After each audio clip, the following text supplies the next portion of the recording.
Sir काय सांगणार ज्या पद्धतीनं एक योजना तुम्ही आणली होती HSRP, त्याला मुदतवाढ देण्यात आलेली आहे.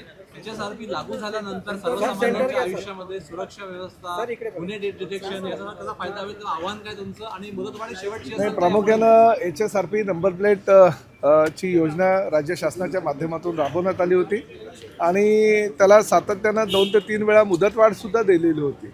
आता शेवटची मुदतवाढ ही 31 डिसेंबरपर्यंत देण्यात आलेली आहे. आजपर्यंत जेवढा रिस्पॉन्स आमच्या डिपार्टमेंटला हवा होता तेवढा रिस्पॉन्स मिळाला नाही, ही वस्तुस्थिती आहे. जवळजवळ 50% गाड्यांना ह्या HSRP नंबर प्लेट लावल्या गेलेल्या आहेत, परंतु उर्वरित गाड्यांनासुद्धा सुरक्षिततेच्या दृष्टिकोनातून लावणं गरजेचं असल्याकारणानं ही शेवटची मुदतवाढ आम्ही ठेकेदारांना दिलेली आहे. निविदा प्रक्रिया राबवल्यानंतर 3 ठेकेदार निश्चित झाले होते, परंतु आता फक्त त्या 3 ठेकेदारांवर अवलंबून आम्हाला चालणार नाही. त्यामुळे 31 डिसेंबर ही शेवटची मुदतवाढ ठरेल आणि 1 जानेवारी 2026 पासून आम्ही जे काही ठेकेदार किंवा ज्या काही कंपन्या ह्या क्षेत्रामध्ये असतील त्यांना नंबर प्लेट लावण्यासाठी खुलं मार्केट देणार आहोत, जेणेकरून भविष्यामध्ये लवकरात लवकर पुढल्या 3 ते 4 महिन्यामध्ये ह्या पूर्णतः नंबर प्लेट लावून पूर्ण होतील. आजपासून अधिवेशन सुरू होत आहे. पहिल्यांदा असं होतं की दोन्ही सभागृहांना विरोधी पक्ष नेता नाही आहे. महाविकास आघाडीकडून सरकारवरती टीका केली जाते की नियमांचं उल्लंघन करून संविधान न मानता जे आहे ते सरकारचं काम सुरू आहे, अशा प्रकारची टीका होते. बघा, टीका विरोधकांकडनं अधिवेशन चालू झाल्यानंतर किंवा त्या दरम्यान ह्या होतच राहणार. प्रामुख्यानं काल भास्कर जाधव, विजय वडेट्टीवार यांनी अशी भूमिका घेतली की दोन्ही सभागृहामध्ये विरोधी पक्षनेताही नाही आहे आणि त्यामुळे हे कामकाज कसं चालणार. तर त्यांना त्यांच्यावर खरं तर विश्वास असायला हवा. मला आठवतं आहे की छगन भुजबळ शिवसेनेचे एकमेव आमदार असताना ते सभागृह दणानून सोडायचे. आता यांच्याकडे एवढं 58चं तिन्ही महाविकास आघाडीकडे संख्याबळ असताना हे घाबरत आहेत कशाला. विरोधी पक्षनेता म्हणजे सार्वभौम नसतो. आणि हे सुद्धा काल देवेंद्रजी आणि आदरणीय एकनाथ शिंदे साहेबांनी सांगितलेलं आहे की विरोधी पक्षनेत्याचा निर्णय हा मुळातच सभापती आणि त्याचबरोबर अध्यक्षांचा असतो. त्यामुळे तो काही शासनाचा किंवा मुख्यमंत्री किंवा उपमुख्यमंत्र्यांचा अधिकार नाही.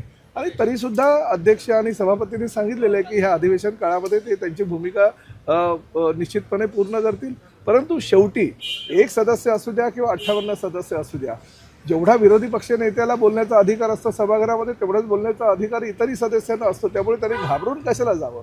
237 हे संख्याबळ महायुती सरकारकडे आहे म्हणून ते घाबरून काही ना काही पळवाटा शोधतायत आणि त्यामुळे हे विरोधी पक्षनेत्याचा त्यांनी आव आणण्याचा प्रयत्न केलेला आहे.